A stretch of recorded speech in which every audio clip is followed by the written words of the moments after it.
I don't answer questions. Okay, I don't really know how to respond to that, sir. You bastard. Bastard. You either fight me or you lose your teeth. But if I meet up, you see teeth. Captain Awesome. Hey guys, Rogue Nation here with you today, and we got a banger of a video coming from Brian Massey. He's got 375 subscribers. This is a commissioner's meeting, and I'm not sure he says where this is taking place at. But what's interesting is that the citizens bring the receipts in this one, and it is just glorious to behold. So I don't want to take too much time introducing the video. Guys, check this video out. Let me know what you think in the comments below. And you know, this is to me, this is I don't know how to say, enlightening. That citizens are finally stepping up and doing what needs to be done. Oh, excuse me. This is Lake County, and I believe it's Lake County, Ohio. So you can see the Lake County plaque right behind them. I do believe it's Ohio. The gentleman talking does say something about the Ohio Attorney General. So I believe it's Lake County, Ohio. But definitely check this out. Let me know what you think in the comments below, and I'll see you guys on the next one.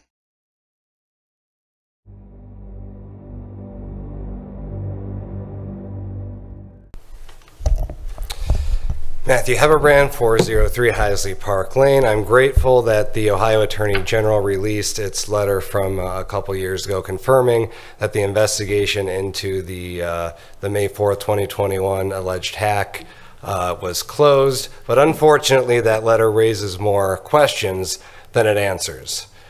We know that investigation has been closed and that the Ohio Attorney General didn't have enough evidence to bring forward any case, but we still don't have any answers. And I want to be clear, I'm not accusing anyone of anything. I'm trying to get the answers, and if there's any frustration that comes forth, it's because I, like many of our fellow citizens, are frustrated at politicians at all levels of government who make promises to give answers and never give them, when there are crimes that are investigated but then charges are never brought and we never get an answer to what happened. And in this case, in November of 2021, at one of these meetings, Commissioner Hamercheck promised to give us the answers. And it is right here. Investigating. I think it's vitally important to get the facts right and to report accurate information. As soon as we are finished gathering and verifying the appropriate materials, I'll share the information with the residents of Lake County and any elected official or agency interested and the news media. Those are your words, Commissioner Hamercheck. You promised to answer the questions. So please, answer the questions. Why was your badge used the night of May 4th, 2021? Who had it? You never reported it lost or stolen. You used it the day before. You used it the day after. Who had it? Why was it used that day? What happened that evening? And Commissioners Rogovich, Commissioners Plechnik, if Commissioner Hamercheck refuses to answer those questions, again, you guys act together as a board. You are jointly responsible for maintaining the integrity of this building, of this property. I'm asking you to ask him and to take some action to ensure to our voters, voting starts in 1 week. People on both sides of the aisle do not trust each other, do not trust our elected officials, are worried that our elections aren't going to be reported properly. They need to know going into this election that our election system is secure and that no one will be trying to change our election results for either side. Thank you. Thank you. Chris West Leroy. Missed you last week, Boss Plechnik. Had to go to the place they used to call Fort Benning to witness my 18-year-old son graduate from infantry basic. I did stop at this little town in North Carolina on the way home. Picked up another thumb drive. Seems like people there have a lot to say. Mr. Heberbrand mentioned people don't trust our elected officials. Well, let me put this forth as one of the reasons why they shouldn't. This is a conversation with you directing Rodney Shelton and how to pull the wool over the other two commissioners' eyes and get $30,000 to fund your dog commercial campaign.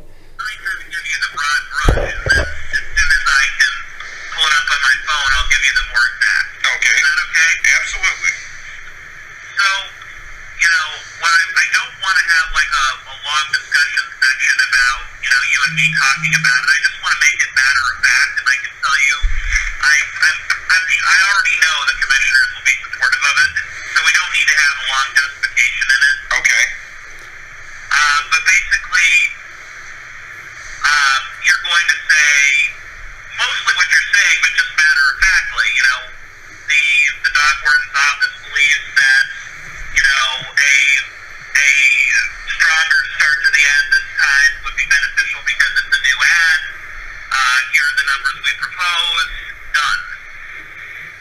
And I think we'll be able to turn that around very quickly. Okay. Very. That's what you had to say in 2022.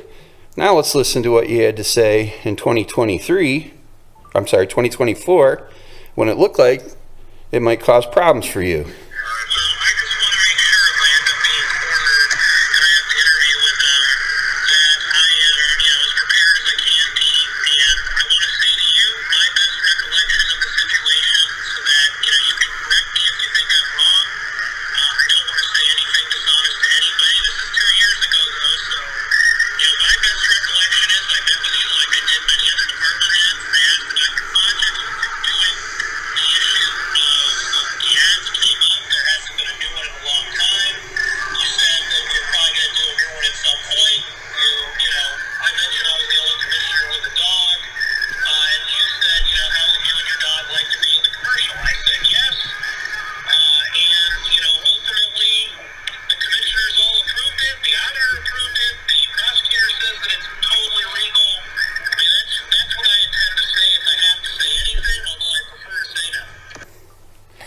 Why would you prefer to say nothing? What are you hiding? It's pretty clear that you're trying to direct Rodney Shelton in 2022 to do what you want, and then in 2024 you want to put words in his mouth as to what he's to say to cover for the fact. In fact, in that conversation, you went over that same discussion 6 times, trying to put words in his mouth. That seems like you're trying to influence a potential witness in a criminal investigation. Thank you so much, we'll Mr. see you next Weiss. week, boss. Thank you, Mr. Weiss. Brian Kolkowski, Leroy, Ohio. Last week at the commissioners meeting, the use of Mr. Hamercheck's key card to provide access to a computer port in the Lake County servers was called by implication fake news. Mr. Hamercheck's key card was used on May 4th, election night, on a number of times, and a non-county computer was provided access to a computer port in the Lake County servers from these secured locations. The Ohio Attorney General's Special Prosecutions Branch declined to prosecute, but this time it is not clear why this was done. A public records request was made to the Ohio Attorney General, and at this time I have been informed they are gathering and reviewing the documents to meet this request. The computer that was used to access the Lake County servers is likely the computer that was used to illegally access government servers in Mesa, Colorado. A government official was convicted of 7 felonies in August of this year related to crimes that were committed related to access that was provided in Colorado.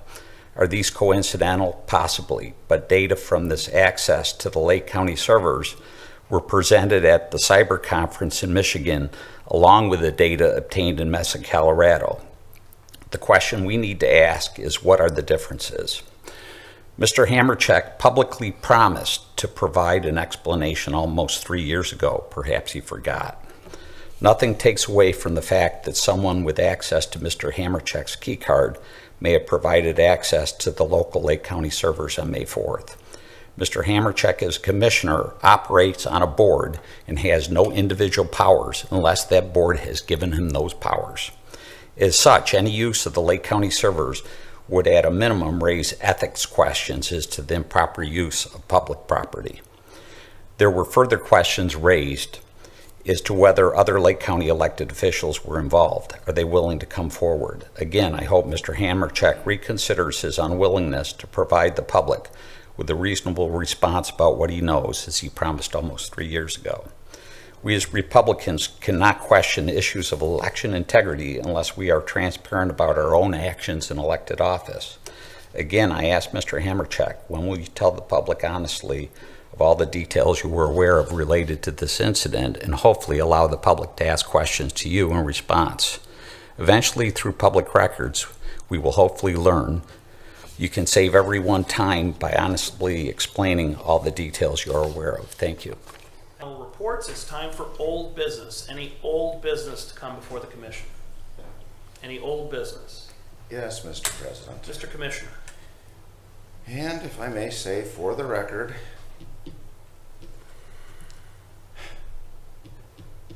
Mr. Heberbrand, you seem to have a problem with the plain meaning of words. Time and time again, I have stated nothing has come from this because there was nothing to this. It's that simple. I have had to endure claims of conspiracies involving prosecutors, sheriff, Ohio Attorney General, Ohio Secretary of State, federal agencies, and apparently even the Department of Defense, because nobody can find any records associated with this tying to me. The Ohio Attorney General's letter is the answer.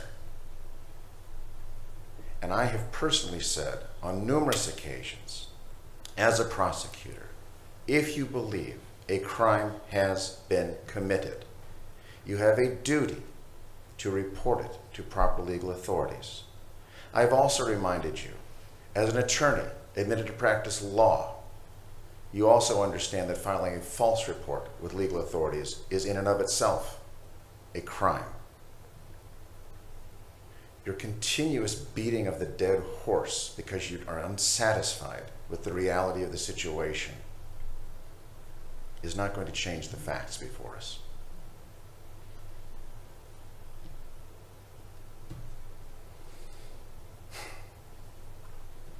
You bring up the word integrity. I am compelled, as an elected official, to accept a higher standard of these are the things I have to put up with. But I do have over 232,000 constituents that have a right to know that their interests are being protected. And job applications for employment with the county are a public record. And you, sir, have submitted what on paper I'm sure is a well-qualified application for the new mediator's position at our juvenile court. A position of trust. A position where lives will be affected. Everything from financial to having the power and authority to take someone's child or children away from them. Only the highest degree of integrity should be considered. You come to these meetings and say, you're not accusing anybody of anything. Yet again, as I will qualify this statement, your words, not mine, numerous times you have stated that I am tied to the greatest unsolved crime in the history of Lake County. Again, sir, your words, not mine. I'm sure you're familiar with the Ohio Prosecuting Attorney's fall training class of September 19th and September 20th at the Crown Plaza, Cleveland, Playhouse Square. You have a healthy fascination with my accounting for my time. Perhaps, sir, you should account for your own. How you could be in two places at the same time, beyond me. Unless, of course, you're utilizing quantum entanglement, but let's not get into that. You've got enough entanglements. The people of Ashtabula County paid for you to be at this training class, continuing legal education.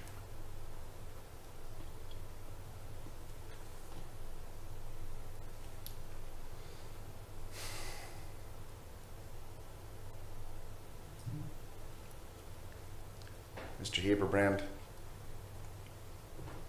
It pains me to have to even say these things. But the reality is, in order to receive these credits, attorneys must complete the mandatory evaluation and participate in the activity. It is my understanding that these evaluation documents and the requests for credit are a public record. You might want to do some housekeeping. I pray, and I mean this very sincerely, that you can manage this. On the second day, there was the professional code of conduct topic. Perhaps as an olive branch, I'll print a copy off and share it with you.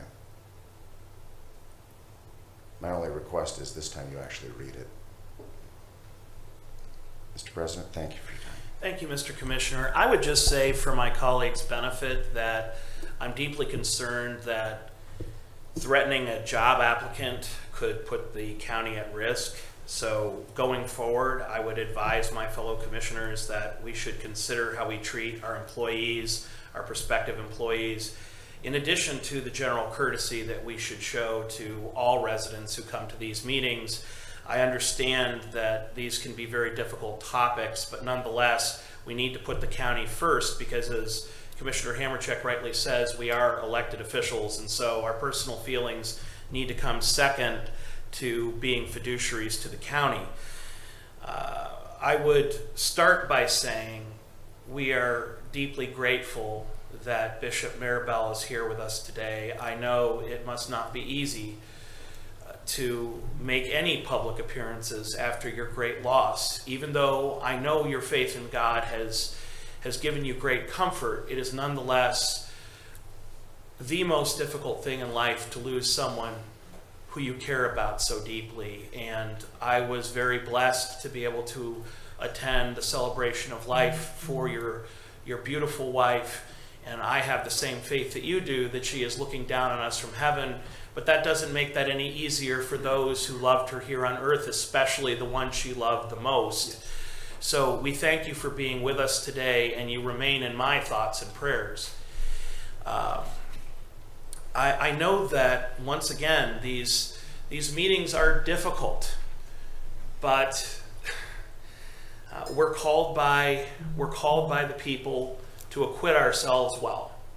And attacking those who attack us, repaying evil with evil, is not the way. Is not the way. I have heard from one of my constituents, two of my constituents today, that they want an answer to a very simple question. One of the commissioner's badges was used to access our offices on the night of an election. And that particular commissioner's badge was used to access that particular commissioner's office. And according to our IT department and all public reports, that computer was plugged into the data port in that same office. There are many people who are rightly concerned about this. They don't have to know or accuse someone of a crime being committed to be concerned that a foreign computer would be plugged in to a county office in the appearance of attempting to hack the Board of Elections. And I think we need to be respectful of those who are concerned. I think it is fair to say that a majority of Americans are concerned with election integrity today, and to poo-poo it as not important, I don't think that's fair to those who are asking legitimate questions.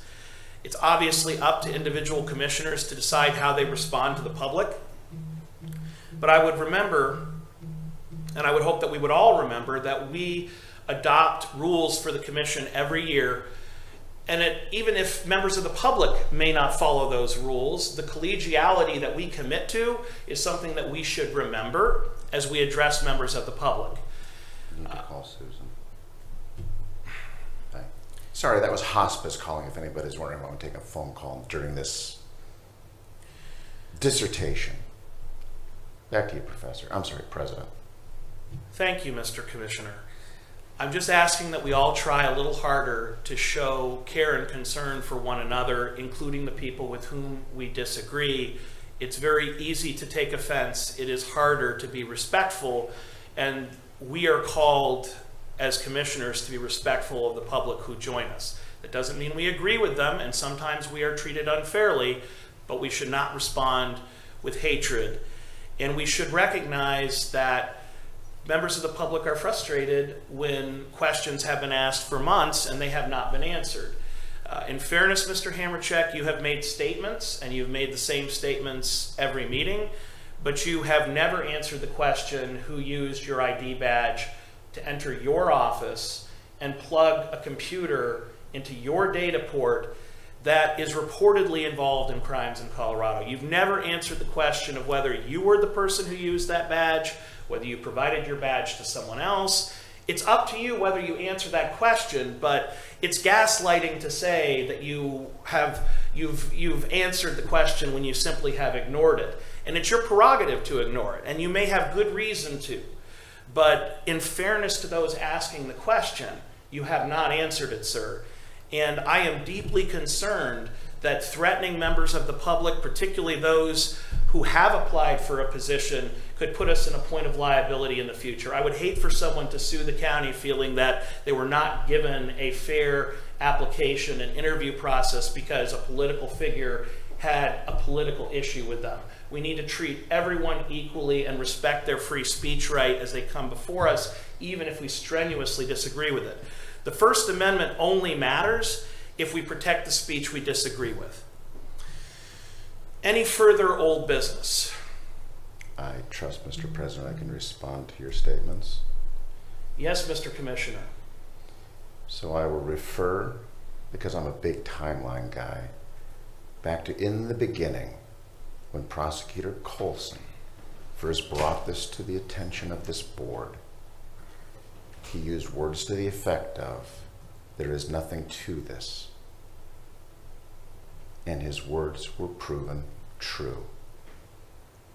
You are asking a response to defective questions from no substance that are nothing more. And as a law professor, and I believe you are admitted to practice law in the state of New York, you're exceptionally schooled into the nuances of law.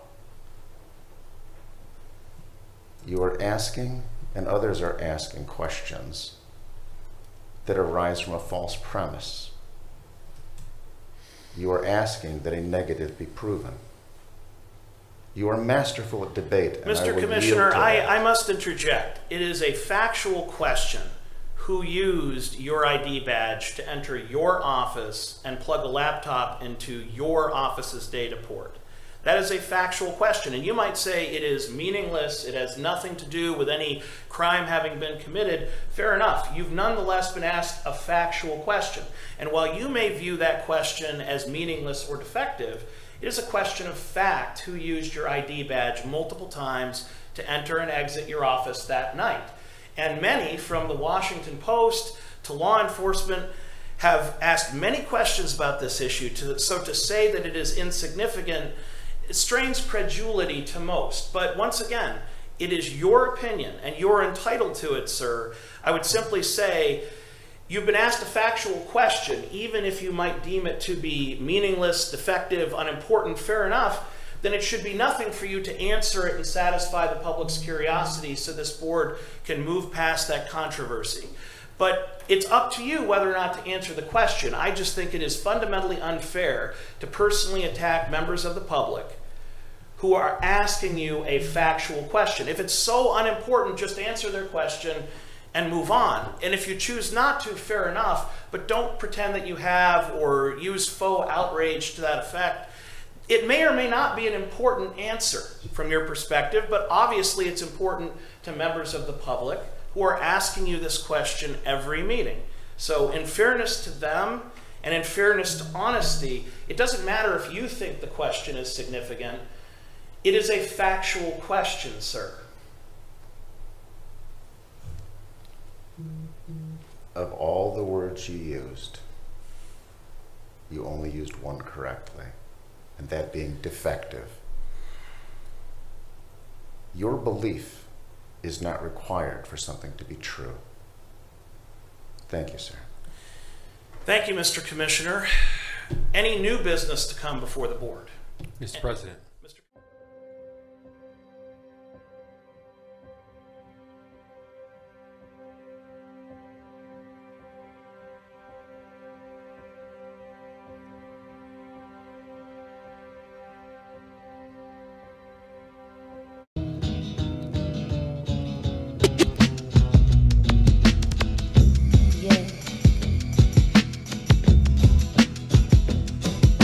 You keep lying when you ought to be truthing,